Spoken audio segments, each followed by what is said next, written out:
Hello friend, GS concept point में आपका स्वागत है। हम लोग भारत का भूगोल पढ़ रहे हैं और पिछली वीडियो में हम लोगों ने हिमालय की विशेषताओं के बारे में जाना था। आज हम लोग जानेंगे कि जो वर्तमान में हिमालय अवस्थित है उसकी उत्पत्ति किस प्रकार हुई है और इस संबंध में कौन से महत्वपूर्ण सिद्धांत हैं। तो हिमालय एक मोड़दार वलित पर्वत है और यह नवीन वलित पर्वत है, ठीक है। इस संबंध में दो महत्वपूर्ण जो है सिद्धांत हैं, उन सिद्धांत को हम देखते हैं कि वो कौन से सिद्धांत हैं। तो सबसे पहला जो सिद्धांत है इसमें है कोबर का भूसन्नति सिद्धांत।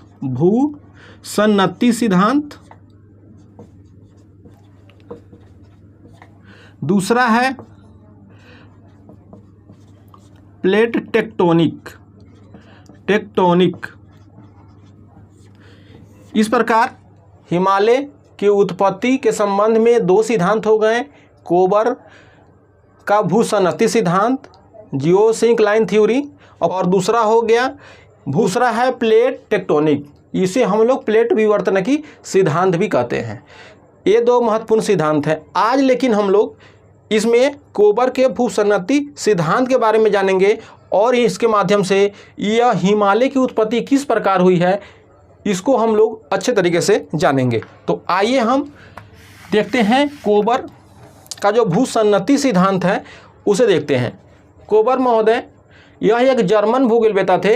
इन्होंने बताया कि आज जहाँ हिमालय अवस्थित है वहाँ पहले तेथिस सागर नामक जो है भूसन्नति अवस्थित थी और उसमें जो है इस हिमालय का जो है निर्माण हुआ है या हिमालय की उत्पत्ति हुई है। तो इनके हिसाब से यह जो है जो तेथिस सागर नाम थी यह एक भूसन्नति के रूप में थी। तो पहले हम थोड़ा भूसन्नति के बारे में जानते हैं कि यह जो है इनके हिसाब से भूसन्नति क्या होता है। तो भूसन्नति जो है दो स्थल खंडों के बीच जो है संकरा लंबे और जो है एक छिछला जो है जलीय भाग होता है, उसे हम लोग जो है भूसन्नति के रूप में कहते हैं या जानते हैं। जैसे मान लीजिए कि यह स्थल खंड है,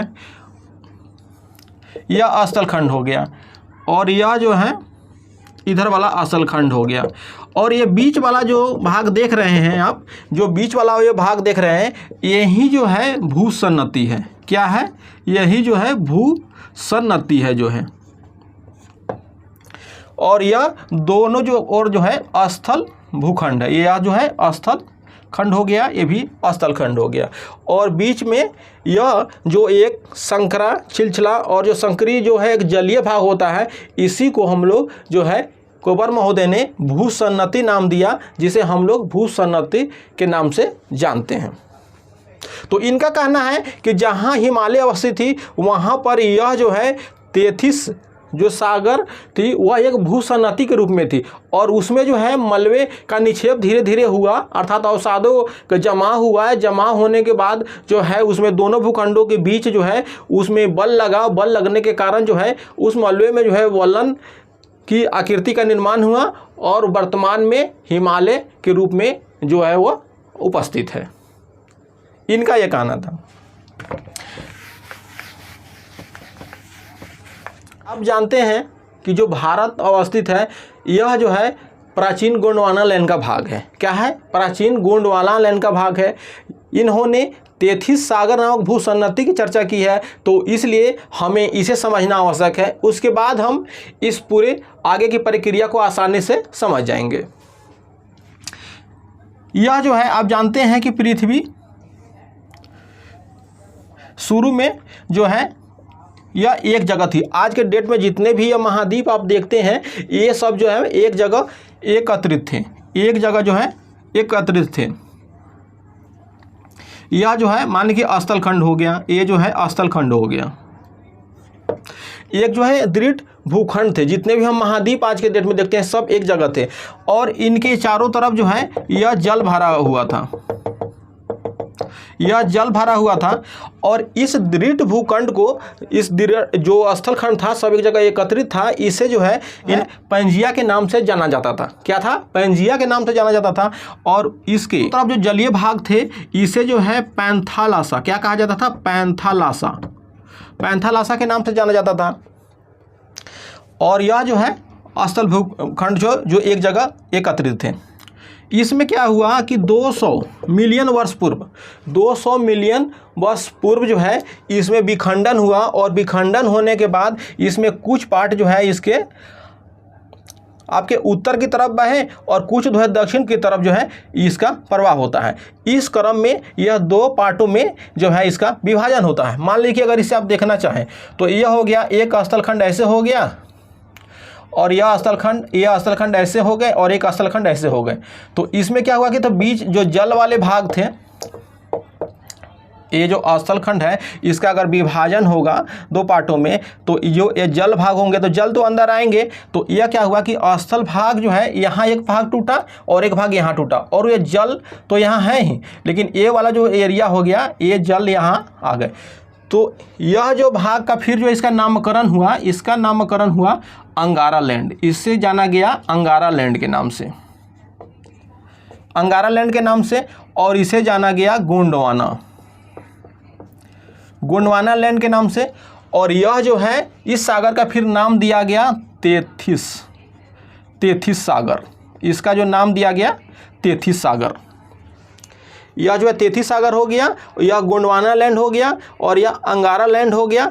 और यह जो अंगारा लैंड हो गया उत्तर वाला भाग हो गया, और यह जो दक्षिण वाला भाग हो गया यह हो गया गोंडवाना लैंड, जिसमें हमारा भारत जो प्रायद्वीपीय भारत था वो भी अवस्थित था। अर्थात इसमें आप देखेंगे तो इसमें उत्तरी अमेरिका और यूरेशिया वाले क्षेत्र थे अवस्थित, और इसमें जो है आपका जो गोंडवाना लैंड वाले एरिया में वर्तमान में जो अफ्रीका, उत्तरी अमेरिका और ऑस्ट्रेलिया और प्रायद्वीपीय भारत का जो भाग है यह जो है इसमें शामिल थे। तो ये हो गए तेथिस सागर। किस प्रकार उत्पत्ति हुई, अर्थात जब स्थल खंडों का जो पेंजिया का विखंडन होता है तो उसमें क्या हुआ कि कुछ उत्तर वाले भाग जो है उत्तर की तरफ प्रवाह हुए और कुछ भाग जो है दक्षिण प्रभावित होते हैं। तो जिससे क्या हुआ कि बीच में एक जलीय सागर का निर्माण हुआ और उसका नाम जो है तेथिस सागर हो गया। ठीक है, ये चीज़ समझने के लिए था। यही स्थिति आप भारत के संदर्भ में देखिए, जैसे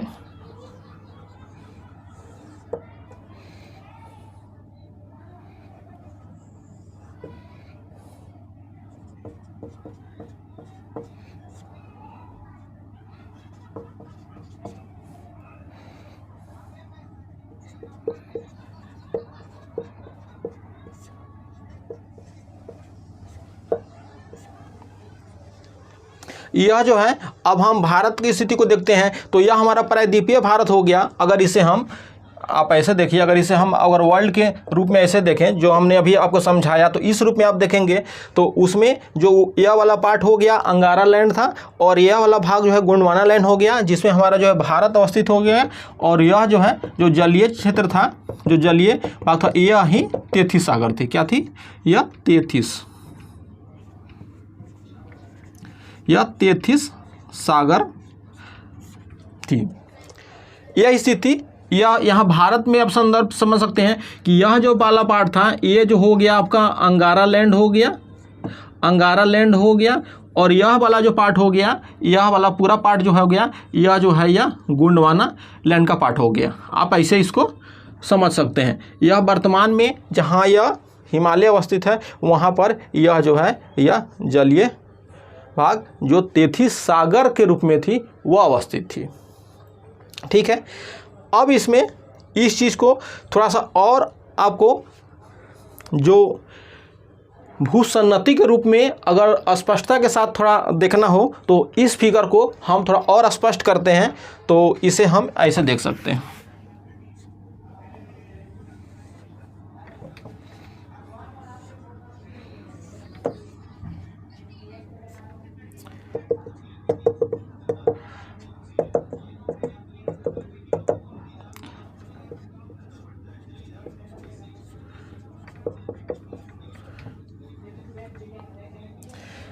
यह जो है इस पार्ट को हमने ऐसे लिया, यह जो है आपका अंगारा लैंड हो गया, इसे हम अंगारा लैंड और इसे हम गोंडवाना लैंड के रूप में हम देख रहे हैं। और यह जो है हमारा जलीय जो भाग है यह जो है तेथिस सागर हो गया, जो है यह जो है तेथिस सागर हो गया जो है। और यह जो है हमारा भारत वाला पार्ट हो गया, और यह जो है अंगारा लैंड जो हो गया, ये वाला जो है वर्तमान में आप इसे ऐसे कर सकते हैं, चीन वाला जो हिस्सा हो गया ये हो गया जो है। कोबर महोदय ने यही बताया कि जहाँ हिमालय अवस्थित है वहाँ पर तेथिस जो सागर के रूप में यहाँ भूसन्नति अवस्थित थी। उसके बाद इसमें धीरे धीरे अवसादों का जमाव हुआ, जमाव होने के बाद जो है इसमें बलन पड़े और वर्तमान में जो हिमालय अवस्थित है उस रूप में यह प्रकट हुए, अर्थात हिमालय का निर्माण हुआ। तो इस क्रम में अब यह तेथिस सागर हो गया। यह क्या हुआ, यह तो दृढ़ भूखंड हो गया, यह गोंडवाना लैंड का पार्ट और यह चाइना वाला पार्ट। जैसे इधर वाला पार्ट देखें और ये वाला पार्ट हो गया, और ये बीच में यह जो हिमालय अवस्थित है वहाँ यह जलीय क्षेत्र हो गया। अब हुआ क्या कि धीरे धीरे यहाँ से, क्योंकि ये दोनों साइड में जो है नदियाँ का जो प्रवाह था, तो यह क्या हुआ था कि यहाँ से ये दोनों ऊंचे थे और यह जो है संकरा क्षेत्र था, एक सक्रिय छिछला क्षेत्र था और कड्डी थी। तो इसमें क्या होता है कि यहाँ से धीरे धीरे अवसाद आने शुरू हुए, यहाँ से अवसाद जमा हुए, यहाँ से भी अवसाद जमा हुए, यहाँ से भी अवसाद जमा हुए, ये सब अवसाद धीरे धीरे यहाँ आने शुरू हुए। आगे चलकर यह जो स्थिति आ गई, यह जो सागर थी यह ऐसी स्थिति में आ गई, अर्थात यह जो है और यह जो आपका गोंडवाना लैंड और यह जो है अंगारा लैंड,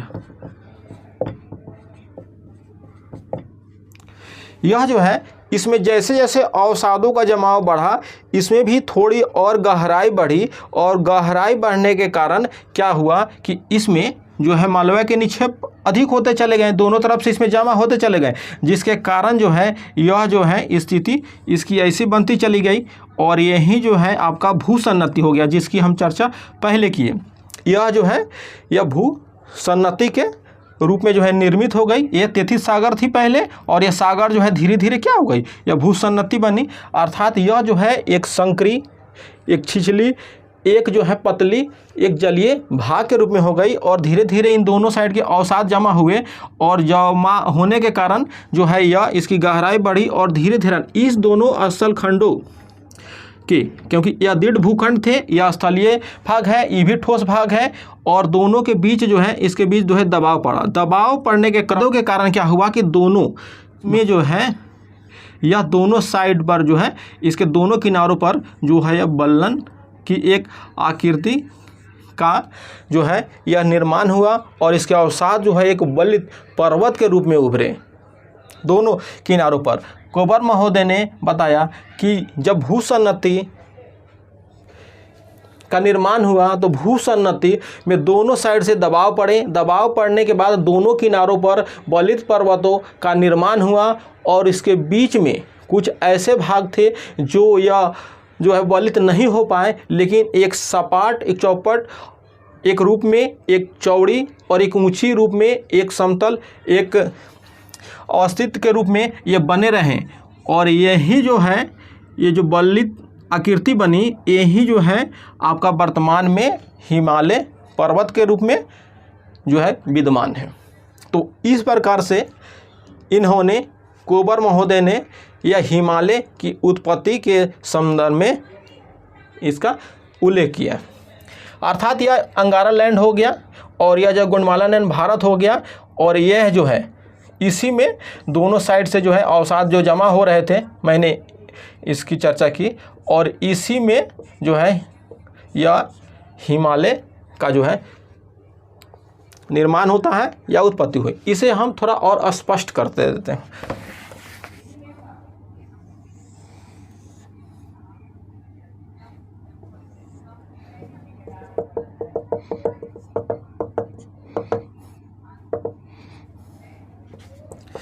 यह जो है आपका गोंडवाना लैंड हो गया, गोंडवाना लैंड, और यह जो है अंगारा लैंड,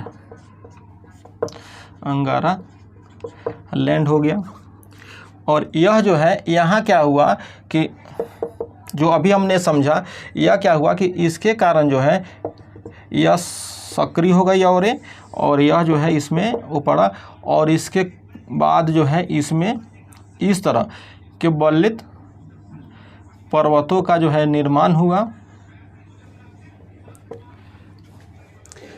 तो इसमें इन्होंने बताया, कुबर महोदय ने, कि जब भूसन्नति में के अवसादों में दबाव पड़ेगा और दोनों साइड से जब भूस्थल खंड से दबाव पड़ेगा तो उसमें जो बल्लन बनेंगे वह एक या एक से अधिक बल्लन पड़ सकते हैं। तो इस क्रम में भारत की जो हिमालय स्थिति है, आप इसमें देखेंगे तो इसमें जो है 3 श्रेणियां उत्पत्ति हुई है। अर्थात एक जो है आप देखें तो यह बृहत हिमालय के रूप में है, एक जो है यह मध्य हिमालय के रूप में है, और एक जो है यह शिवालिक के रूप में है।